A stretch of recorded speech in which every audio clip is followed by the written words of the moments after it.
Hello, Soddy Daisy. I'm Big Winter, and today is October 19th. We have news for you on sports, BTS military service, and more. Your news starts now.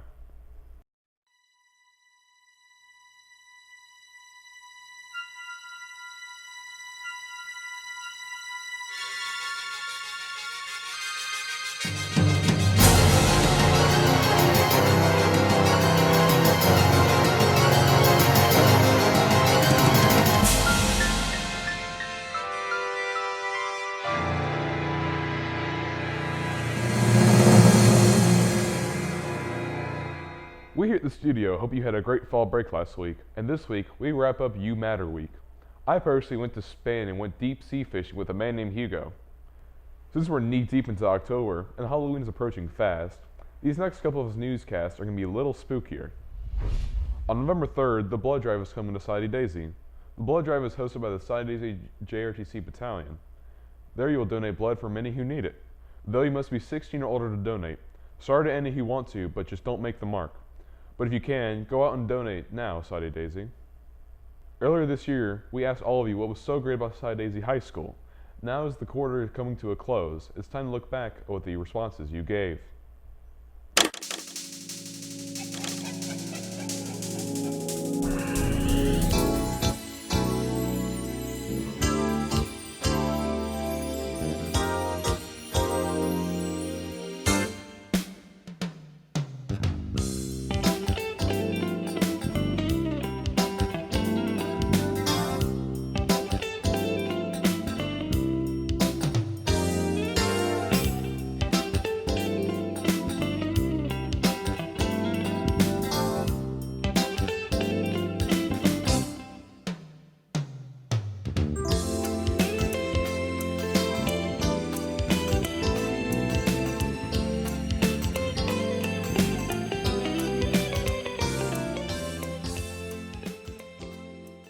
For the rest of the video, check the end card at the end of the video.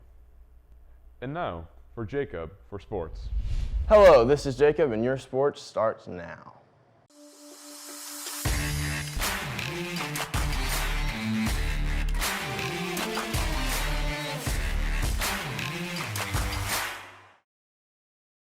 This past Tuesday, girls soccer ended their season with a loss against East Hamilton. The record for the season is 8-9. Tonight, our football team plays at Hickson. This is one of their last games for the season, so come down and support our Trojans at 7:30 this evening. And this past weekend, the Tennessee Vols beat Alabama 52-49 for the first time in 16 years. This sends the Volunteers to rank 3 with a record of 6-0. After the game, Tennessee fans stormed the field and took down both goalposts. The SEC is fining Tennessee $100,000 for the damage. That's all our sports this week, Soddy Daisy. Now back to Chris for the local news. Thank you, Jacob. You know it seems the Vols aren't the only ones facing money problems. The Tennessee Department of Education was reviewed by the federal government last year.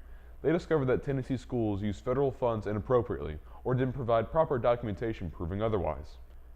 State leaders have 30 days to prove to the federal government that they have taken steps to correct these issues or risk losing over $328 million in funding. Specifically, Title I Part A funding, which helps fund low-income schools. A Tennessee Department of Education spokesperson states that the department is in the process of correcting these issues. Well, Soddy Daisy, that's all for our local news. Now for the break, and after will be more news and the Entertainment Minute.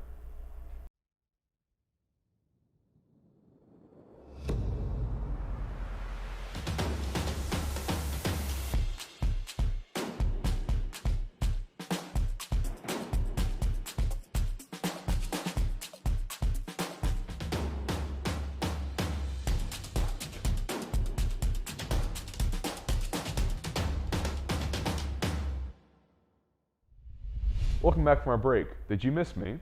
Well, people seem to miss JFK even more. Last year, President Joe Biden postponed the release of 16,000 documents relating to the assassination of John F. Kennedy to December 15th. The Mary Farrell Foundation filed a lawsuit against Biden in the National Archives. The vice president of the foundation stated, "It's high time that the government got its act together and obeyed the spirit and the letter of the law." They also asked the National Archives find records that are known to exist but are not part of the JFK collection. Last week, one man simply nicknamed Bridge Man placed banners across the bridge in Beijing. China that accused the leader of Xi Jinping of being a dictator. Authorities quickly detained him, but his actions have inspired solidarity protesters around the world, with people creating posters of their own. Both online and Beijing security have increased in China in response to the protest. Bridge watchers have been stationed at crossings throughout Beijing. This comes before Xi Jinping is likely to be elected for a third term. That's right, Army. BTS is joining the military, at least the South Korean military. South Korean law dictates that all men serve 2 years between the ages of 18 and 28, and while some members had their duties postponed, the world's favorite 7 little dudes will now enlist in the national military. While some fellow stands tried to petition for exemption, it was to no avail. The band's oldest member, Jin, who is 29, will be the first to join, starting his mandatory service this month, following the release of his solo project. After their hiatus, BTS is set to reconvene in 2025. Hopefully the band's history of lighting up like it's dynamite will provide some effective experience for them working on a bomb squad. Thank you, Chris. Thank you, me. Thank you, Chris. Big Winter! Whatever. Hello, Soddy Daisy. This is Wyeth with your Entertainment Minute.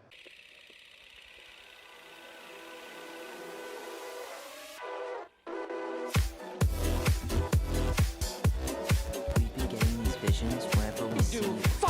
Fussy, you do Martha Graham.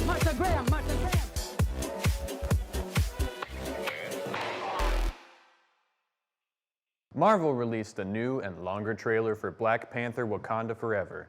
It's still unknown who will take over the role as the next Black Panther after actor Chadwick Boseman's death. He died in 2020 at the age of 43 following a battle with colon cancer. Fans have long speculated how the actor's death will be handled in the sequel. In a recent interview, the president of Marvel Studios said it felt much too soon to recast the late actor's character, T'Challa. In the movie, Wakandan leaders will work to protect their land following King T'Challa's death. At the end of the trailer, a woman of unknown identity appears in a new Black Panther scene. Black Panther: Wakanda Forever hits theaters November 11th. Now to Chris for news on the trailer for the Mario movie. Last year, Nintendo announced the cast of Mario movie in development with Illumination. Yesterday, we got our first look.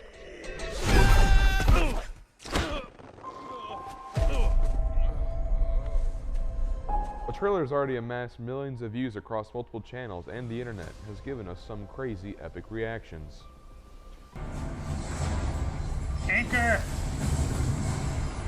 Honestly, we're only halfway into this incredible trailer, and yet we're given more story than all 14 Game of Thrones books.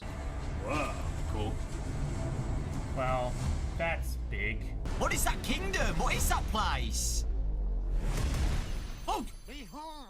Kermit! There were the shells.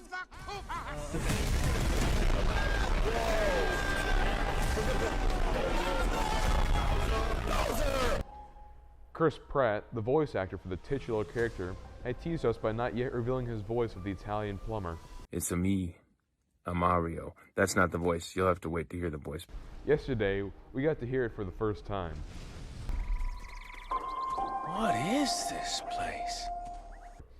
The Mario movie is slated to release April 7th next year. Make sure you stay with us for the next Mario movie. Thank you, Chris. People sound pretty excited, right? Well, the latest film from the DC Universe, Black Adam, premieres in US theaters today, starring Dwayne "The Rock" Johnson as the character Black Adam. After thousands of years of imprisonment, the anti-hero Black Adam appears in modern times. His brutal justice attracts the attention of the Justice Society of America, who try to teach him to be a hero. They must team up against a much stronger force. Remember, tickets are available now. That's all for entertainment this week, Soddy. Now back to Chris. Big Winter. Good. We here at the studio would like to congratulate 747, aka Bear Force 1, for winning Fat Bear Week. You don't know about Fat Bear Week? Some of the largest brown bears on Earth make their home at Brooks River in Katami National Park, Alaska. Live nature camps are set up so that people can view bears as preparations for winter.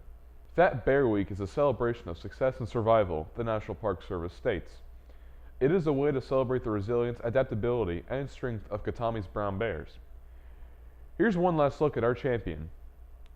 That's so incredible, so majestic. That's me. Well, Soddy Daisy, that's all your school news for this week. This is Big Winter, signing off.